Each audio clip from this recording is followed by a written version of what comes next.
আসসালামু আলাইকুম প্রিয় চাকরি প্রার্থী বন্ধুগণ। আমরা আজকে শুদ্ধ বানানের যে দ্বিতীয় পর্ব, সেই দ্বিতীয় পর্ব আলোচনা করব।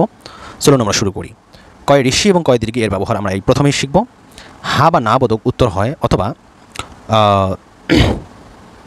হা বা না এর মাধ্যমে যদি কোনো প্রশ্নের উত্তর দেওয়া যায়, তাহলে সেক্ষেত্রে সেই প্রশ্নটি কয় ঋষি দ্বারা করতে হবে। সে কি বাজারে গিয়েছে? হা বা না দ্বারা উত্তর দেওয়া যায়, তাই এখানে কয় ঋষি দিয়েই প্রশ্নটা করতে হবে। কিন্তু হা বা না দ্বারা যদি প্রশ্নটির উত্তর করা না যায়, সেক্ষেত্রে আমাদেরকে অবশ্যই কয় দীর্ঘি দ্বারা প্রশ্ন করতে হবে। যেমন উদাহরণ হিসেবে আমরা বলতে পারি, কি ব্যাপার, বাজার থেকে কি এনেছো। এই যে কি ব্যাপার বা বাজার থেকে কি এনেছো, এখানে কিন্তু কয় দীর্ঘি ব্যবহার করতে হবে, কারণ এখানে হা বা না দ্বারা প্রশ্নের অ্যান্সার করা যায় না। যদি কাউকে আপনি জিজ্ঞেস করেন যে বাজার থেকে কি এনেছো, সে যদি হা বা না বলে, তাহলে কিন্তু কোনো ভাব প্রকাশ পেল না, অথবা কোনো সঠিক উত্তর পাওয়া গেল না। কিন্তু কাউকে যদি জিজ্ঞেস করেন সে কি বাজারে গিয়েছে, সে যদি হা বা না বলে, তাহলে কিন্তু উত্তর পাওয়া যায়।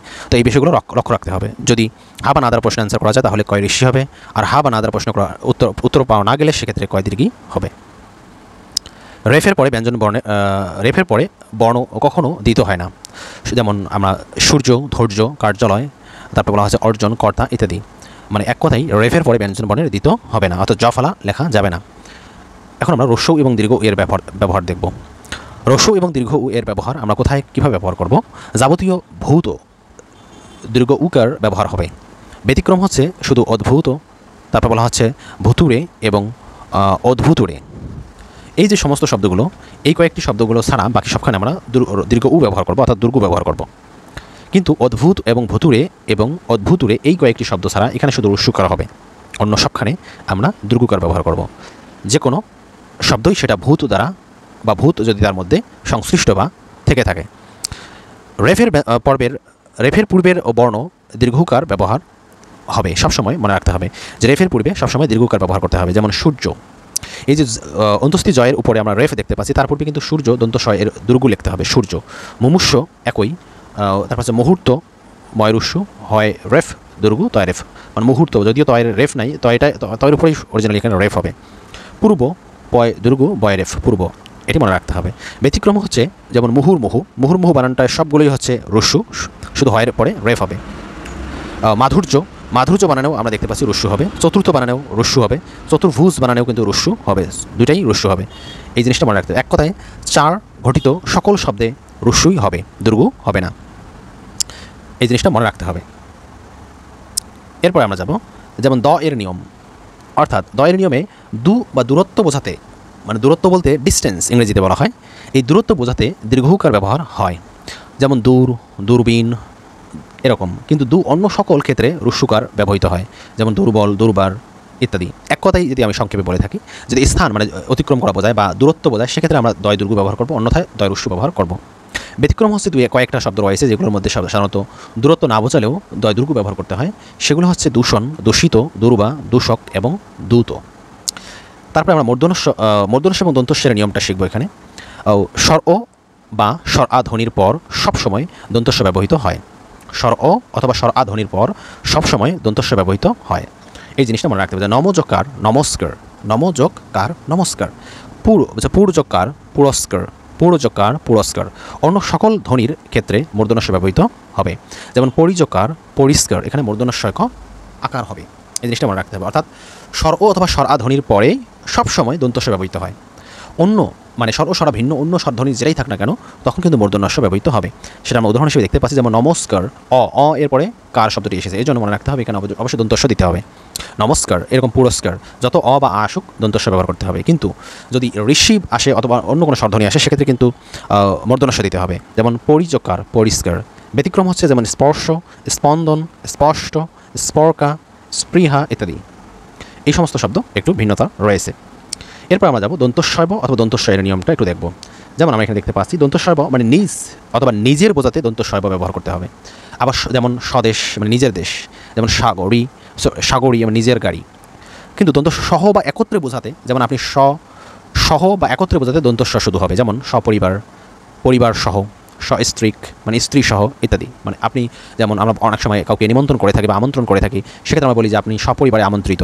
তো এই যে সপরিবারে নিমন্ত্রিত, আমন্ত্রিত, এক্ষেত্রে আমরা কিন্তু দন্তস্ব ব্যবহার করব। এই জিনিসটা মনে রাখতে হবে।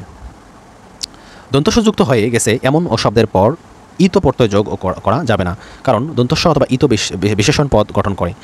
দন্তস্ব শব্দ যোগ ইতো, যেমন সচিত্রিত, এটা ভুল বিশেষণকে বিশেষণ করে।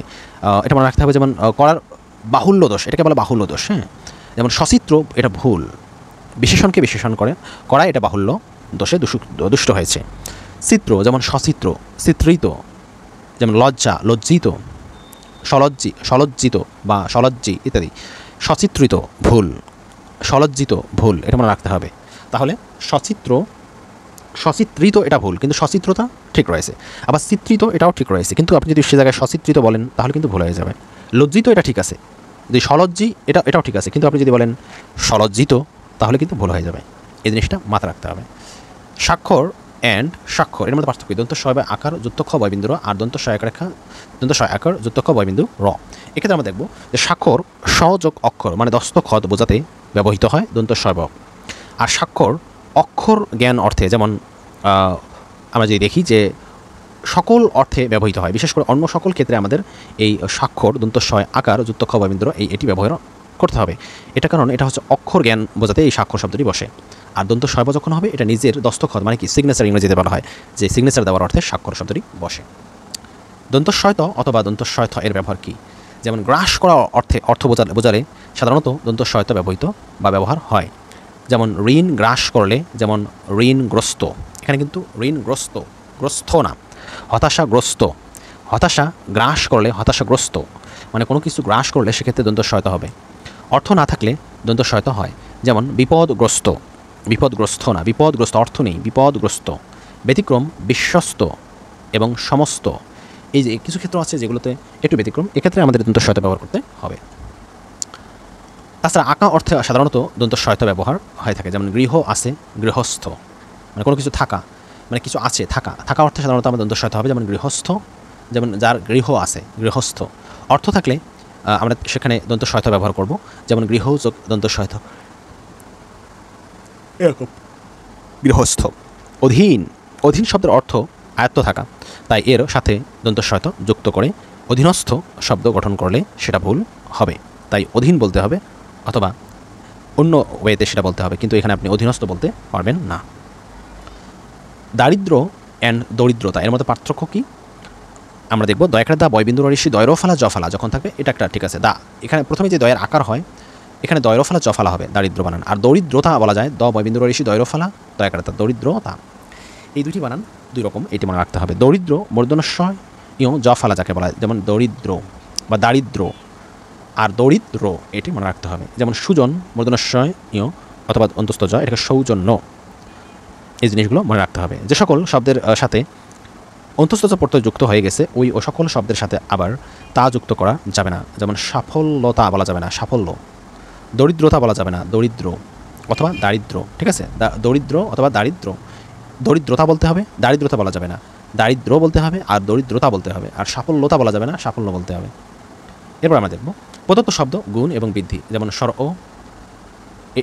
ও রস্য ই দীর্ঘ ই রস্য উ দীর্ঘ এবং রি। আর গুণগুলো এ ও, এটা অর ইত্যাদি, এবং বৃদ্ধি হচ্ছে আ ওই ও এবং আর।